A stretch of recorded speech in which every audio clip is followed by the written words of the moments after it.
Welcome to the Execution is King podcast, where we talk to successful startup founders, investors, and ecosystem builders to uncover insights and best practices for the next generation of great global startups. My co-host today is Rob Weber, managing partner at Great North Ventures. Later on, we'll be joined by Jonathan Treble, CEO and founder of PrintWithMe. Now, PrintWithMe is actually a Great North Ventures portfolio company. This is the first time we've featured one of those company members on our podcast. Yeah, thanks, Josef. It's been a pleasure for me to get to know Jonathan the last couple of years since we invested in PrintWithMe.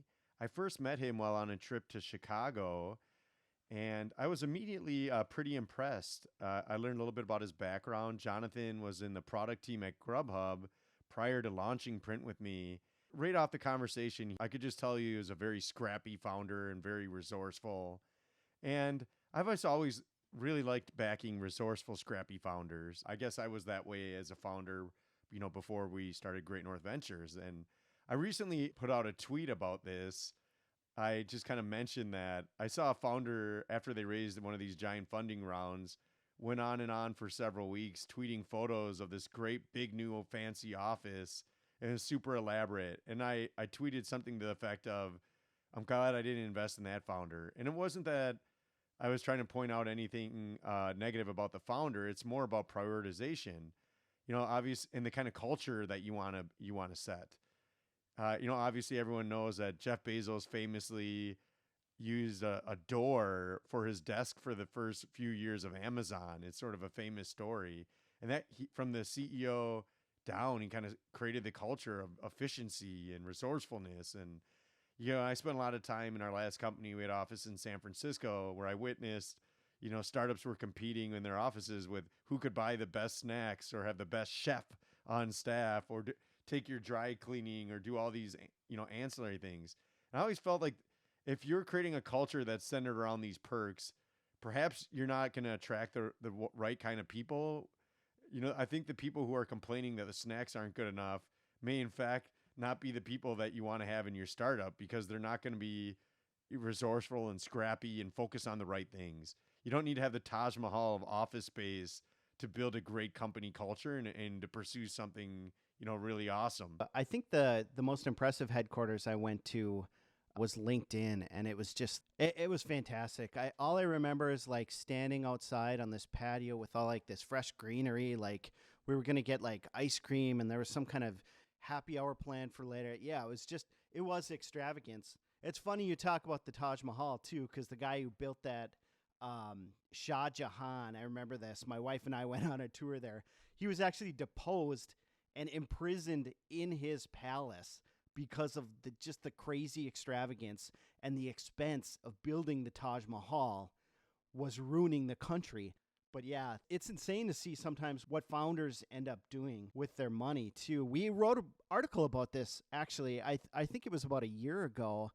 This was your idea. You'd been talking to some friends and you thought it was pretty funny, the stuff that people in the Midwest invested in. Because a lot of people turned around and they invested back in startups instead of buying like big yachts and extravagances, I think that the biggest thing somebody bought was, my favorite story at least was Mitch Coupet, who's one of our advisors, bought a Lamborghini. And then he ended up like selling it like 2 weeks or a month later because he was trying to drive it on these Minnesota roads and it just wasn't working out. And of course, you and your brother, Ryan, had a big exit. What did Ryan end up buying? Ryan bought a used fishing boat after we sold our company. So it was, really not that extravagant, but it was kind of funny. I think everybody, and look, personally, everyone works really hard. If we're going to work so hard and really build great businesses, what people do with their personal money, really doesn't matter to me. I think they should do whatever they makes them happy.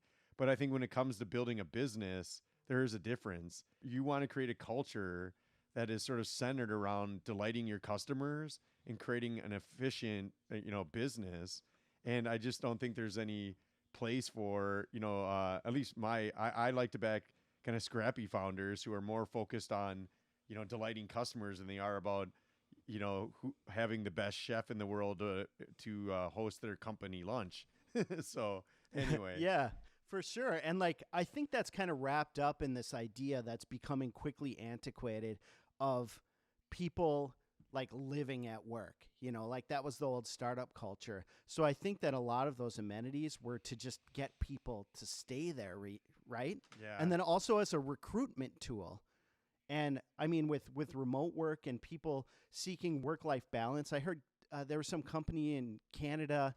They were just trying out a 4-day work week, and the CEO was saying, well, they'd never go back. But yeah, anyway, other than that changing, I think that the value of those kind of things now would be recruitment. So I think that's interesting, especially with our guest today diving into recruiting because he's very good at recruiting himself, and he can do it without offering people personal chefs and Lamborghinis. Yeah, I totally agree, Joseph. Jonathan is excellent at the human kind of people side of building up Print with Me, and he's got some great lessons to be shared here and wisdom to be shared. But I think the other aspect that is really interesting about Jonathan's story is just how he went about developing the broader skills to prepare himself to be a successful founder. So those are the two main areas we'll focus the discussion on. All right, well, let's get going here. Welcome to the podcast, Jonathan. Thank you. Happy to be here. Thanks for having me. So, Jonathan, I know we first met a little over a couple of years ago, I believe, and you were kind of busy starting to really scale your business, Print with Me. Maybe for starters, could you maybe introduce us to how you got to that position? Whether it be where you went to school, maybe some of the influences you had from a career standpoint, which sort of led you to Print with Me. Definitely. So I started my business journey in undergrad. My undergraduate program was at the Wharton School. I majored in finance, but generally it was a very well-rounded business program. And I went into business school because I knew that I wanted to get involved in business in some way. Even back in high school, I had started a couple of companies in high school and I had the entrepreneurial itch. I think that comes from my parents and particularly my father got me started with an eBay trading assistant store in high school. And it was so much fun to build the business and see that have some modest success in high school. I went to Wharton. I studied 4 years of business. Wharton is very much a finance school and breeding grounds for Wall Street and specialty services firms, consulting firms, et cetera. And so that flavor of education was a little too formal for me. I realized at the time I was not really going to use a lot of the finance in my career, although it was great background knowledge. And even at the same time in college, I had a couple side businesses going. Right after college, I joined a startup in New York City that was founded by somebody I had helped in an internship. And that was my first foray into startup land.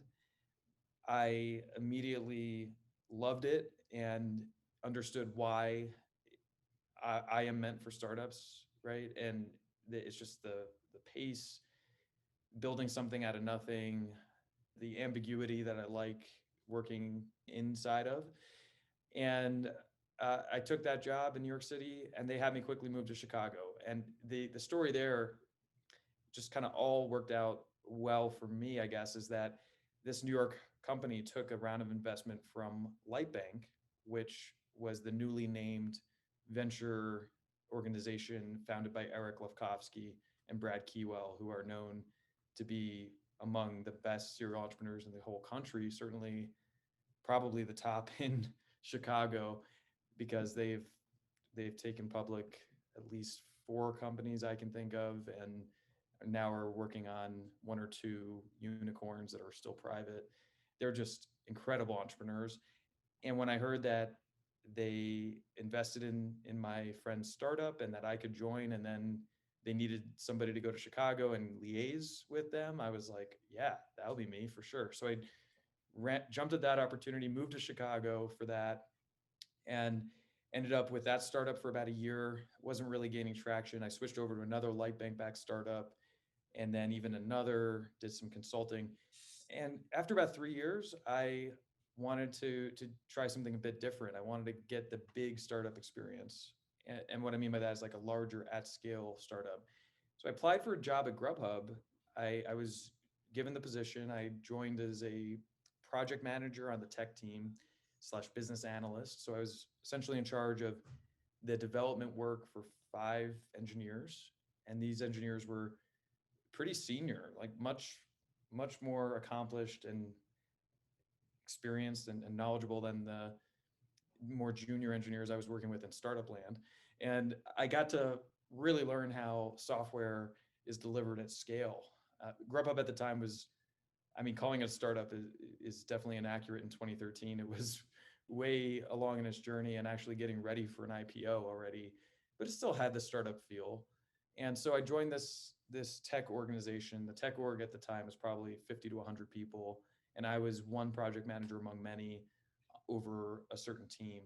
And that was great, just big company experience, I guess, to learn how to work on a team within a big company. And my job as the business analyst there was to liaise with other departments in the company and help build software to meet business needs. And so that actually gave me a lot of insight into other facets of Grubhub. So other departments, ranging from marketing to finance to customer support, operations.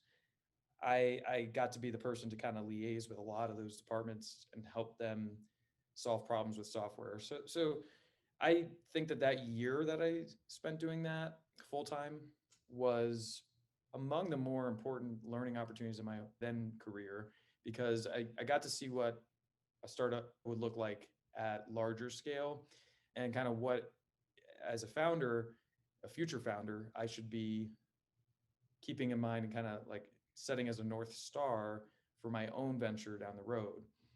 So at this time, I was about 25, 26. I was dabbling with a couple other business ideas, startup ideas. I even funded myself. I bootstrapped that a couple people would help write code for me for a couple of these ideas, and we put them out there and we tried to get some traction, and neither of them really took off.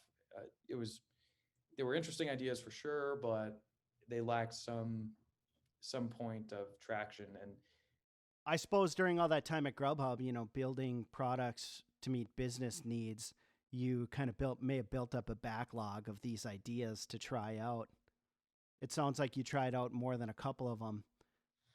yeah, funny enough, the ideas I was trying out didn't really come from Grubhub. I did get a lot of exposure to different parts of Grubhub, but the types of problems we were solving at that scale weren't all that.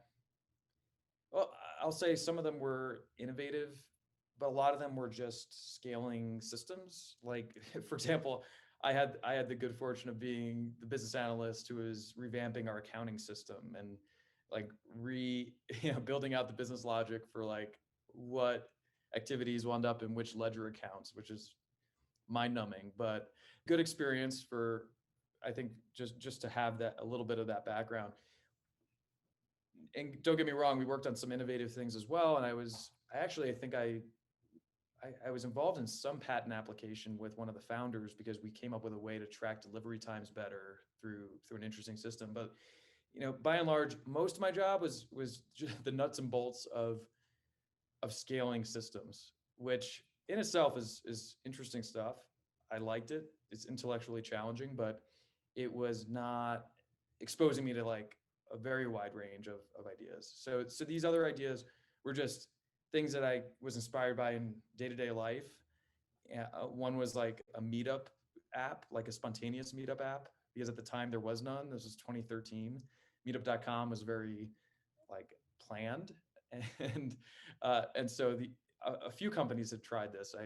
I would later discover, and that the issue with traction is, I mean, it's how do you build a network effect? It's so hard to acquire those initial users. You need like person liquidity. You need a lot of people to be wanting to meet up at once. So it's really tough. And then monetizing it is a whole nother very challenging endeavor for that type of app. So this is all setting the stage for how I ended up at PrintWithMe, right? So around 2014, I think it was early in the year, I needed to print concert tickets for a concert right downtown in Chicago. And it was kind of a last minute decision to go to this concert. So it was the weekend. I couldn't print the tickets at work. I realized I needed to print them somewhere else, and I didn't own a printer. And I remember having to get into, at the time, I think it was a cab, because early days, I mean, Uber, Lyft were not quite there yet. And I drove about a mile away to a FedEx office. I printed those tickets. I drove back in the cab, and the whole thing probably cost like 25 bucks between the cab fare and then FedEx office rates for printing. I just thought, wow, what an expensive thing to do. Certainly, I could have bought a printer at that point and realized I'd save money in the long run, but I was also moving apartments somewhat frequently. I was in my mid 20s. I was embracing the sharing economy. I was thinking, why do I want to own more stuff? And I bet I figured a lot of my peers and people in my cohort felt the same way. And so the idea kind of struck for printing kiosks. And it was an interesting idea. It was kind of like a wacky idea. Like, okay, who would actually put printers in public places, right? Like, sounds like that's maybe problematic. Like, I could foresee many ways how that would break and how it would be tough to manage. But the idea really kind of sat with me. And for a few months, I kind of pushed it off. And I was like, oh, I don't know if this is a great business. And I was working on the other ideas at the time. And then one day in the middle of the summer, I kind of just had this moment where I was like, you know what, that idea is still bugging me, and it actually I could use that myself, and I bet a lot of people could, and why not just try to build it? So I just decided to go for it, stop the other projects, work on this as my key focus, and that's how I ended up starting it. Yeah, there's a lot of good, useful lessons in kind of your origin of how you got Print with Me off the ground. I think a couple of things that really resonate with me is just overall. I think when people see successful founders, they often think that they don't think of all the background work that went into sort of honing your skills. And then just hearing your story is a lot like my own, where it was like I wouldn't have necessarily called them failures, but like there were a lot of projects that I was kind of tinkering with, before we had kind of our breakout success, which went on. And I think that's a really common theme with a lot of entrepreneurs. And I'd say the other ingredient there was too just working at seeing another company at scale that was previously a startup, being able to learn from the kind of execution, especially in like a product or product engineering type of team. We're actually working on the product, and ideally probably some exposure, proximity to one of the founders. Like I think that can be so powerful for people who want to know they want to be a founder, but they don't know how to get there. I have a lot of young people who reach out to me and say, "Hey, how do I do what you did? How do I become a founder?" And I think there's these like two logical, and you sort of have both of them. I never had the sort of bigger company experience, but I think that's like to be able to see the startup at scale alongside your own tinkering projects. That's got to be super powerful, right? Yeah, it was definitely powerful. It was the best education I could have ever wanted or gotten. Definitely better than like an MBA or an advanced degree. And I actually think you're right. Grubhub, that year was very important. It gave me the North Star for how a scaled business or scaling business needs to look like, and how the different departments interact, and how technology can support all that.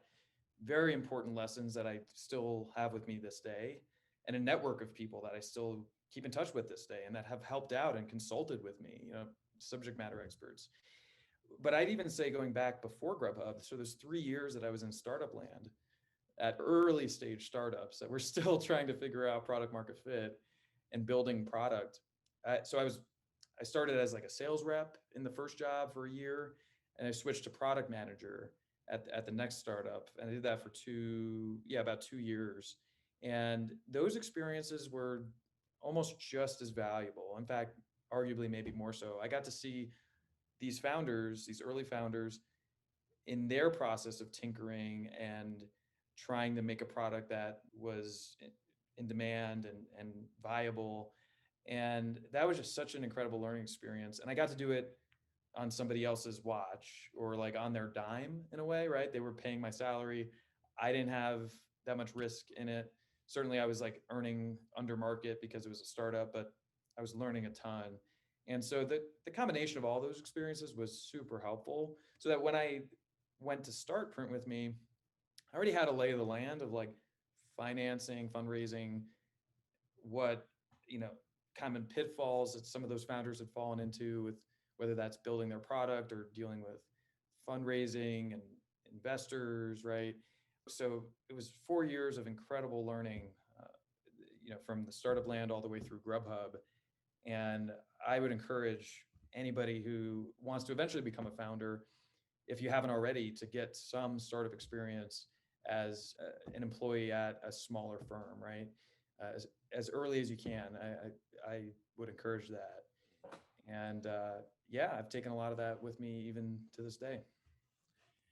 Yeah, so it was interesting, Jonathan. I remember, if I think back to when we first met, one of the things that really stood out to me was just kind of your sort of more pragmatic view on raising capital. If we go a little bit deeper down that path, it certainly like immediately just like kind of clicked for me as a founder who bootstrapped a company to some level of success.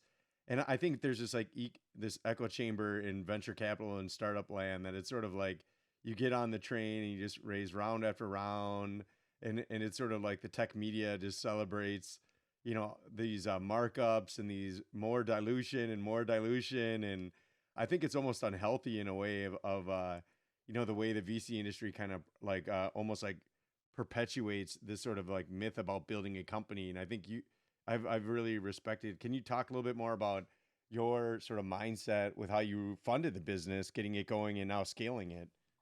Yeah, happy to. I'm very passionate about this topic. As an early employee, pre-IPO employee at Grubhub, I was given some stock options. So I'll start there. And that was, I think that was great that the founders still allowed early employees. I was like employee 500 something. I was definitely not early, but the pre-IPO, every employee still had a grant of options. And a year later, I was there on IPO day. I was still full-time there. We all were in the money essentially, right? And in a big way. I think the IPO popped incredibly the first day. Certainly, a lot of my peers who had been there many years were way better off than I was. But this was a modest gain for me early in my career. And it is true what they say, that when a tech darling in a community IPOs or exits, and it's a good exit, a meaningful one, a big one, it creates a whole class of new founders, right? And there, I know several who have gone on and founded new things after that, and so the liquidity was great. Again, I don't want to overstate this; it was very modest, but for me, it was the working capital for bootstrapping Print With Me for the first 6 months before I started raising some funds from friends. I'll start with that. I think that's important to reiterate. Like, being an early employee, getting those options can actually be life altering. I won't say changing. And then I'd say my philosophy in the early days of Print With Me, so like the first 2 years, was to just raise enough funding to reach certain milestones, right? Just enough to kind of keep validating that this is indeed a good business. Because when I first started Print With Me, I went in with eyes very wide open that this may not work out. This has a high likelihood of failing, actually. And I have no idea if consumers will actually pick up on this. So I told myself, I was like, I'm going to give this 3 months. If I don't see any traction after putting alpha test printers in a few public places, I'm just cutting the cord and moving on to my next idea, right? I was 26. I had nothing to lose, which is another critical part of being a founder. You really need to be okay to like not earn any money, or it's better if you have less to lose, or a lower lifestyle at that point. And I certainly had a pretty humble lifestyle at that point. And so I just figured I bootstrapped for 4 or 5 months, was paying the developers out of my pocket, was still working part-time at Grubhub, right? Luckily they were able to reduce my hours to like 20 hours, which gave me enough money to pay my bills and invest some of that money into Print With Me. And there came a time where we had bought a bunch of printers. We wanted to increase our velocity for developers. So I wanted to hire a third developer, contractor. at the time. And I was like, you know what, I should raise some money. I could really use some more funding here. So I started going to friends first. And a good friend of mine from study abroad wrote the first check in like December of that year, so about 5 months in. And then another acquaintance from the Light Bank portfolio wrote another check after that, and another college friend wrote one, my former boss. So in the first 6 months of fundraising, I just raised 50 grand from, on a convertible note. And it was like such a shoddy convertible note that probably had tons of mistakes in it, but we ended up, converting that into equity with the first price round about a year and a half later. But that was it, 50 grand to just fund more development and more printers. And again, bring me to a milestone where I would decide whether it was gaining enough traction to continue even further. That ended up being not very dilutive at all, but enough capital to help me prove that. And then at the same time, I was getting great mentorship from one person in particular comes to mind, Orazio Buza, who's the founder and CEO of Fuda Inc. in Chicago. They do pop-up restaurants in typically office buildings, and they've grown an incredible business. And he's a Light Bank veteran, has helped two or three of the Light Bank companies go public. And he was telling me early on, throughout my early days tinkering with PrintWithMe, he was saying, I wouldn't raise that much money. I'd try to bootstrap as much as you can, retain ownership, right? And he didn't think that PrintWithMe was a business that was really set up for venture rounds of funding, like A, B, C, D, E, et cetera. And I think he was probably right. And I'm happy that I raised in dribs and drabs slowly, because I still retain majority ownership today and majority control, importantly. And that could have easily gone away had I been enamored with the venture cycle of raising so many rounds and, giving up more board seats, losing control, right? That stuff is scary. I mean, I'll jump forward a little bit to when we did raise our first price round. It was August 2016 that we got the first term sheet. And to his credit, Jeff Mader's Network Ventures was one of the only VCs in Chicago that would take a deep look at PrintWithMe. PrintWithMe scared off most other VCs. What, a printing company, right? As I totally understand it, it would, right? And he got in the numbers, saw our traction, saw the growing revenue that each kiosk was making. He's like, wow, this is actually like a good business, great margins. At scale, it can be a meaningful business, a decent size exit, medium to large. And he said, you know what, I'll do a term sheet. So we did that. And thankfully, right, and I'm saying this to help maybe other founders that end up in this position. And Rob, I know you're a VC now, so I hope hope you don't mind me like giving some advice to the other side of the table, but you've been on both sides, so I'm sure you don't mind. Like I got great mentorship from two of these people that I looked up to when I was reviewing that term sheet.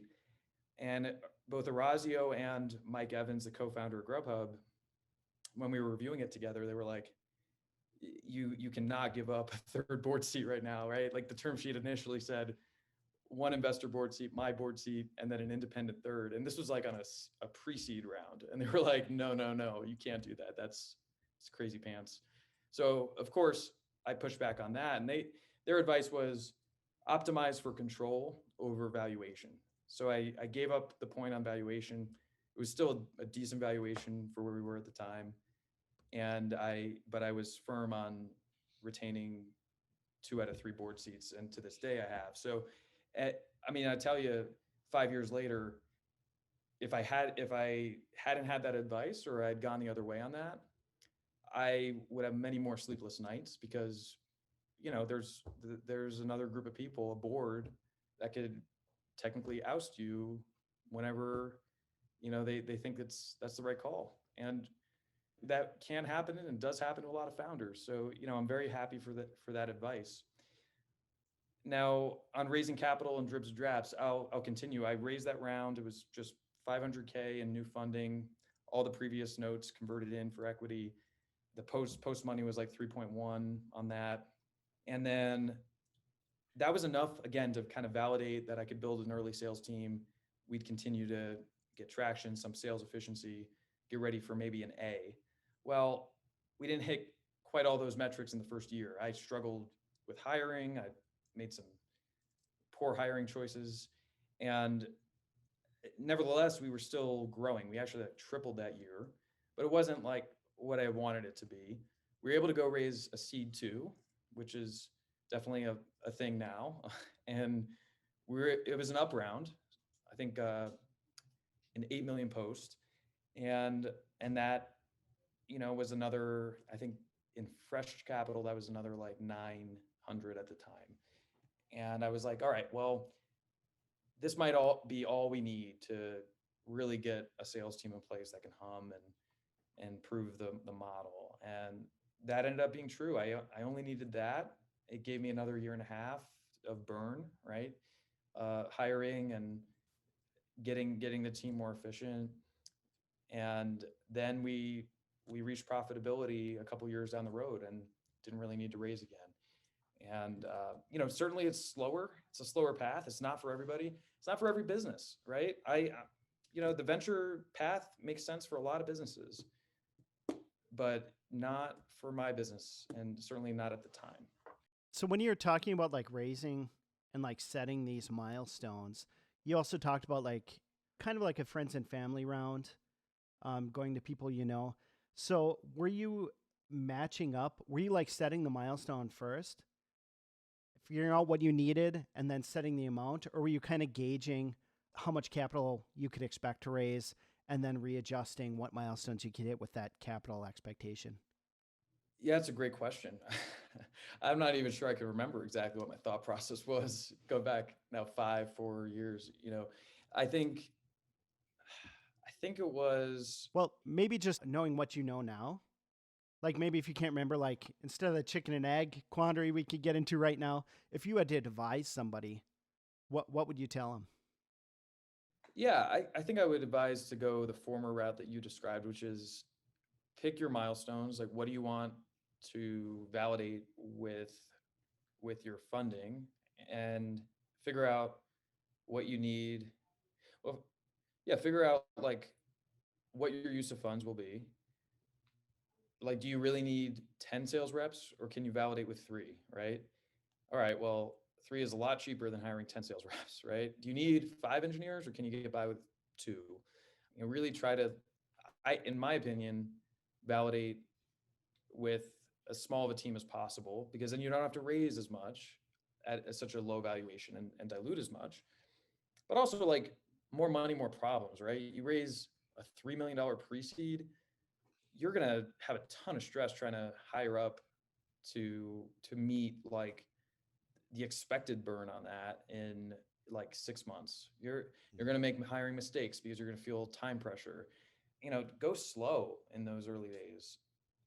Unless, of course, there are certainly exceptions where, like, if you're really onto something that can be a massive market opportunity, like tens of billions, and like, someone is going to copy you right away, or somebody else is going to, or there already are competitors, you got to go fast, right? And that's where raising a lot of money and trying to blitz scale makes sense, where it's a winner takes all or most market. And if you don't act quickly, a competitor will take it, right? I think that's where you have to. But for a business like mine, where I didn't see any competitors coming after us, and still to this day there really aren't any, like, I didn't have that time pressure. It's so interesting, and I just love. I couldn't agree more. It's interesting. So on episode 4, we had my new Khan from Twin Cities based Field Nation, which was this huge breakout success that the story isn't very well known, because we did this sort of friends and family round with my new Khan. He was sort of my brother's computer science lab partner at St. Cloud State in central Minnesota.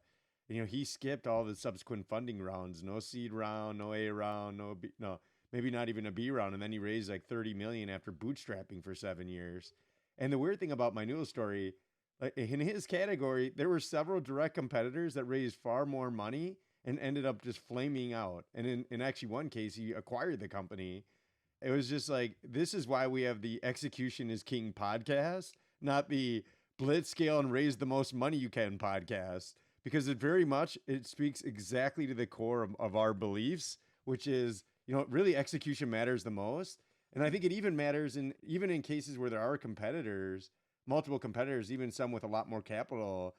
Stronger execution with the right strategy will kind of trump the capital all day long, right? I believe that. It definitely is a little more nerve wracking as a founder when you start, having a more direct competitive pressure, and there, maybe categories where there's just a lot more capital flowing into it. But even then, like, I think Manuel is a great example. So I think that's probably why, like, this sort of mindset you had is very much aligned with my own, in terms of just capital efficiency. And I think this being cognizant of the overall competitive landscape, like you described, like that, it's just so important. So I know, obviously, if we fast forward to today, you're now growing the company. It's gone from like, will the idea work, to now scaling. And scaling, of course, means expanding the team. Can you talk a little bit about, some of your lessons learned in terms of recruiting and building up your team? And maybe we can dive into that for the last part of the podcast here. Oh, absolutely. Yep. And I mentioned it earlier, but I made a bunch of hiring mistakes after my first like large round of raising, and which was 500K. And so it was actually the lead investor, Jeff, who gave me a book on recruiting after that. He was like, you should probably read this book. I was like, okay, great. So I read it, and it was Who by Jeff Smart. And that's like one of the classic recruiting books out there.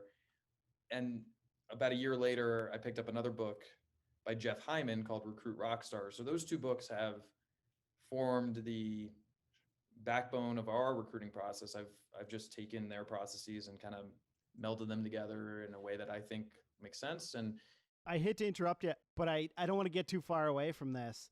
You dangle that out there, and I just got to ask, without naming any names, what was your worst recruiting mistake? Worst recruiting mistake. I think so. So hiring a couple of people at the same time who had fantastic like results on paper in sales roles, but were toxic for culture. So really like just looking out for themselves, too money motivated, yeah, like all about themselves and not willing to care about the team or the company. So that was so I shortcutted the interview process with those two people, and it was disastrous for the culture. A couple other good people left because they were there, and so that set me back a few months in the middle of this whole journey. But that was a lesson that definitely learned and avoided that mistake after that. But yeah, it's a great question. Made plenty of mistakes. I think I've made every recruiting mistake you could possibly make, but that one stands out as the worst in terms of impact on the company. And so I started building a process with these books, and also like you just build muscle for this, right? Over time, you get more confident in recruiting and interviewing, and the imposter syndrome goes away a year into it, maybe, of recruiting. And so I've learned a lot, and even from Jeff Hyman's podcast, Recruit Rockstars, where he brings on entrepreneurs and they talk about recruiting and lessons learned. I mean, I've learned so much from there too. So now I feel like we have a really good process, but it's so important. It was a lesson for me pretty early on in the entrepreneur journey that I can't do everything, right? I find myself to be pretty bright and like adept at many different things. I like back in a year into starting PrintWithMe, I was like, I had my hand on everything, right? I was leading the tech development. I was leading the operational side. I was selling. I was like marketing. I was doing everything. And I loved it because I like doing a lot of different things. But at a certain point, I can't just scale like that, right?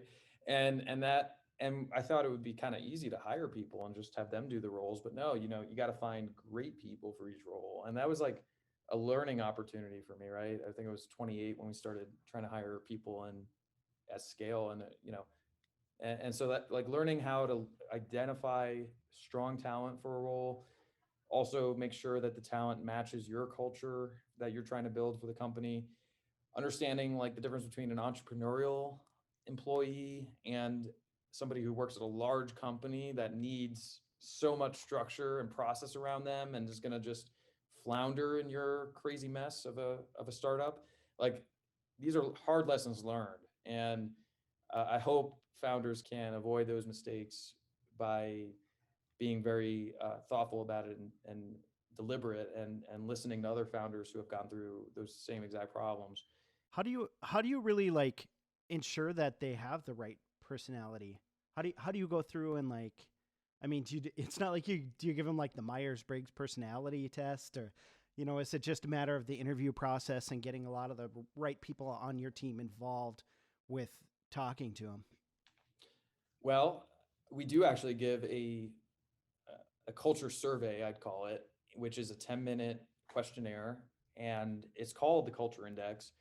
And that is similar to Myers-Briggs. It tells us at a high level where an applicant falls on 5 or 6 different spectra of personality. So how driven they are, right? Like competitive, like seeking risk and autonomy, how social they are, extroverted, introverted in a way, how urgent they are versus more like methodical and slow, and then how like detail oriented and conscientious they are. It's been around for a while. It's a derivative of like the 5 factor test, and many people have written about it.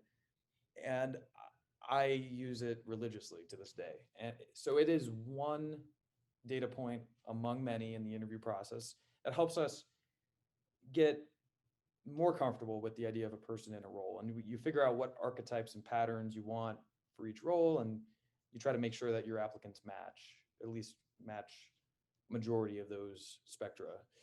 So love that test. That was introduced to me in 2018 by an investor who literally wrote a check for us to go get trained on it, like a 5-figure check. He just wrote it for me. It was like a gift. And I was like, wow. But that has been so game changing for the company that I'm sure he's it's kind of like he's protecting his investment, because he probably also saw the hiring mistakes I was making. I was like, you gotta go through this training and use this test. What was the name of the test? I wrote down culture index test. Is that the name of it? Yeah, the culture index. Yep. Yeah, they've been around for also like 20 years, and there's a great team out of Dallas. I'm happy to put any founders that are interested in touch with their leadership in Dallas.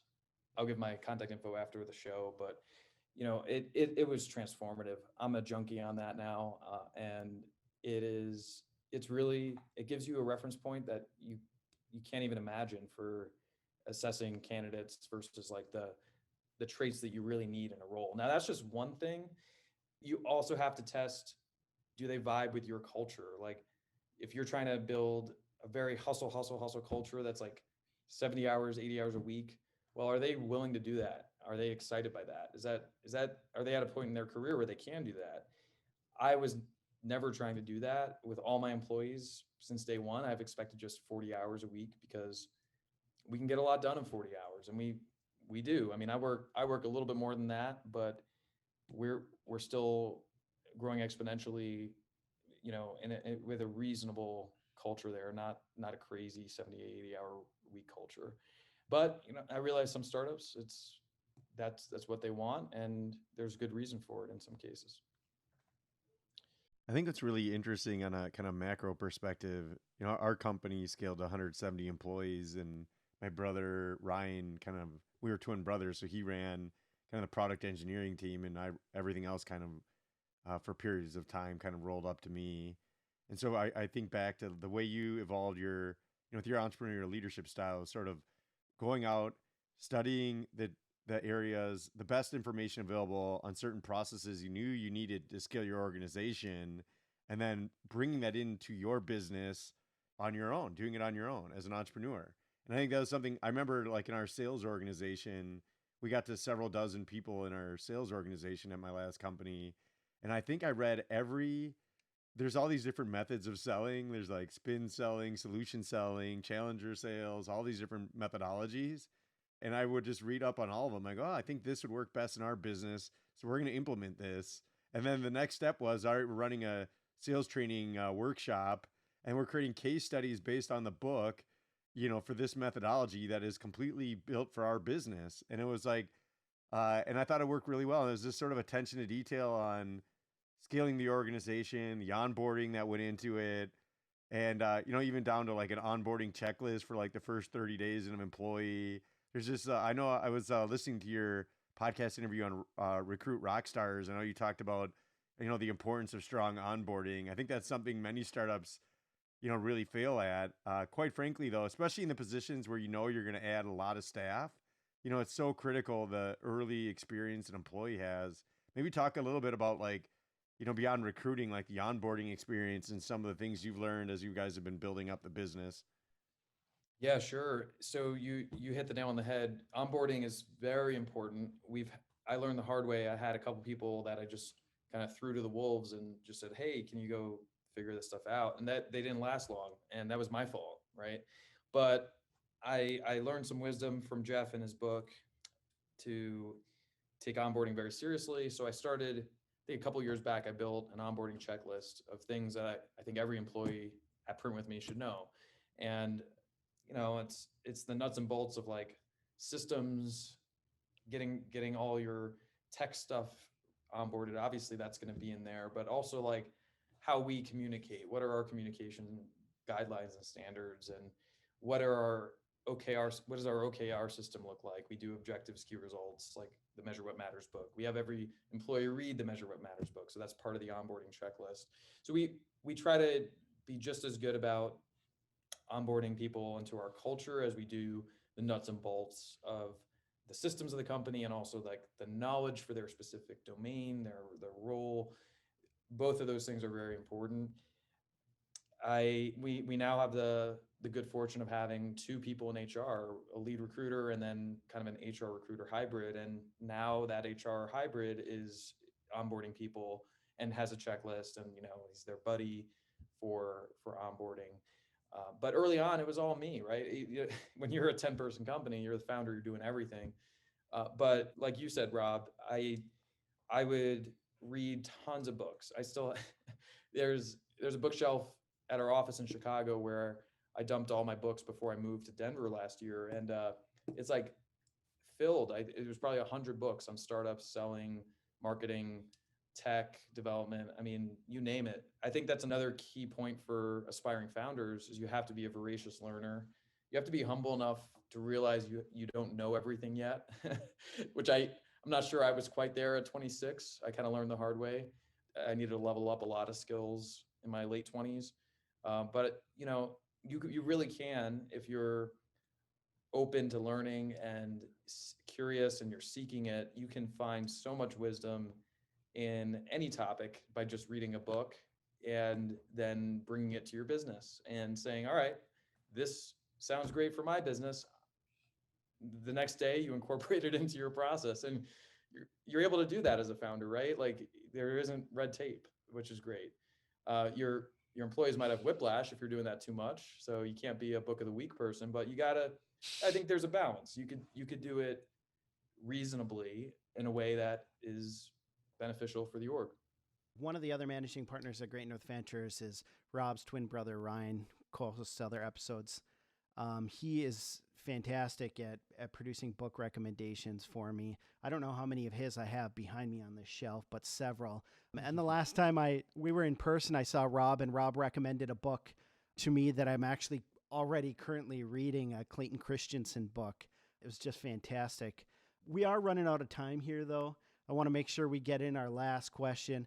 I like to ask every one of the guests on our podcast this question. We're focused on execution, and we like recognizing people who can do that. It might not always be the flashiest people who are getting that recognition. So is there somebody, maybe it's a team or a startup or a single person, that's really executing, that maybe they're flying under the radar, maybe they're not, maybe they're deservedly very popular, but someone that you've seen or a startup that we should be paying attention to? I'll say him again.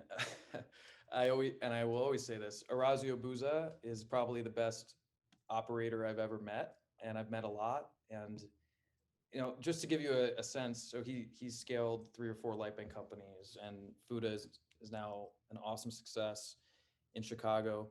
But I think he told me once, and he wasn't trying to brag, but he was just kind of explaining like how he does budgeting. And he had set pretty ambitious projections for Fuda in the early days when they were fundraising.